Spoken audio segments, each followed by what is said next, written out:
Welcome to the Real News Network. I'm Jessica Devereaux in Baltimore. And welcome to this edition of the Bill Black Financial and Fraud Report. Now joining us from Quito, Ecuador is Bill Black. Bill is an associate professor of economics and law at the University of Missouri, Kansas City. He's a white-collar criminologist and a former financial regulator and the author of The Best Way to Rob a Bank is to Own One. And of course, he's a regular contributor to the Real News. Thanks for joining us, Bill. Thank you. So, Bill, what are you tracking this week? Well, given the coming elections this week in the United Kingdom, I thought I'd report on what do these elections mean for holding the bankers accountable that caused so much devastation in what's called the City of London, or for short, just the city. Okay, and how do they actually proceed? Have they prosecuted bankers? No, of course not. The city won, which should be in quotation marks, the international race to the bottom in financial regulation. And then after it had won, Tony Blair, when he was, of course, supposedly the sort of socialist Labor Party guy, who's prime minister, blasted the Financial Services Agency, their premier non-regulator, that had adopted light touch regulation. They actually called it that, which meant that the bankers were able to get away with crimes with complete impunity. Blair blasted him publicly for being much too tough a regulator.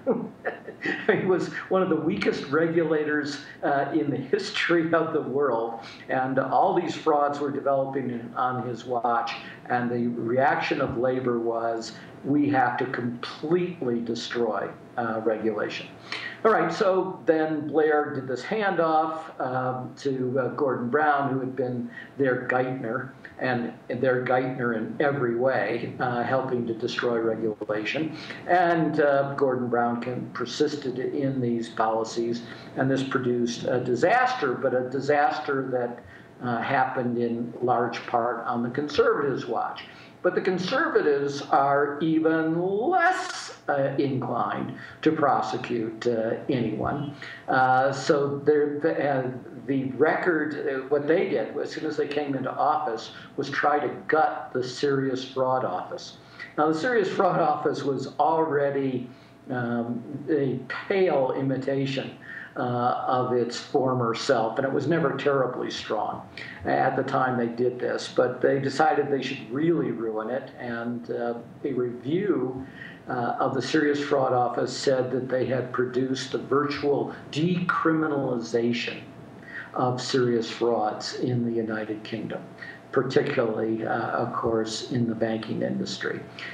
Meanwhile, the conservatives, to take power, had to go into coalition with the Lib Dems, which that name itself gives you some of the problems. There's supposed to be a little bit of this, a little bit of that, and Nick Clegg has almost everybody views as a disaster. So the Lib Dems are expected to lose maybe 40% of their seats in the parliament in a few days. But tactically, the latest guess is that Clegg will survive because so many Tories, conservatives, will vote for him to try to keep him alive, to be a coalition partner, which is probably the only way that the conservatives have of getting any power. Meanwhile, in Scotland, one of my ancestral homes, the Scottish National Party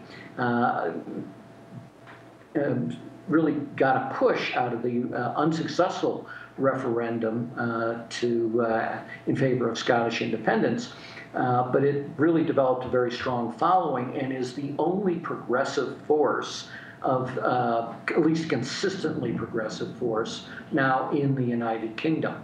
And so now that the boogeyman that the Conservatives and Labor are sharing is, won't it be terrible if the Scottish people elect representatives who actually represent them? And won't this be terrible for the United Kingdom? So one of the only push for potential prosecutions pretty much comes out of the Scottish National Party, which could end up in coalition with Labour. But right now the situation is that in the Conservative or Tory Party, the guy waiting in the wings is this really weird American Brit who's in the process of giving up his U.S. citizenship, Boris. And Boris is the guy who runs the City of London, but is also running for Parliament. And he is the complete whore for the financial industry. And so if the Conservatives suffer an embarrassing loss under Osborne's leadership, the guy waiting in the wings is going to try to undo even the tiny regulatory steps that have been taken in the United Kingdom and go back to the worst of the days of where the bankers just absolutely rule. So the scorecard is pretty much nobody's been prosecuted. Certainly no one senior has been prosecuted for the most destructive frauds in the United Kingdom history. Doesn't look like that's about to change. And under some scenarios, the United Kingdom will go back full force into this regulatory race to the bottom, which has already made the City of London the financial cesspool of the world. All right, Bill Black joining us from Quito, Ecuador. Thanks so much for being with us.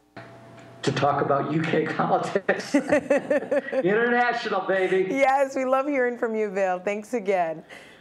Thank you. And thank you for joining us on the Real News Network.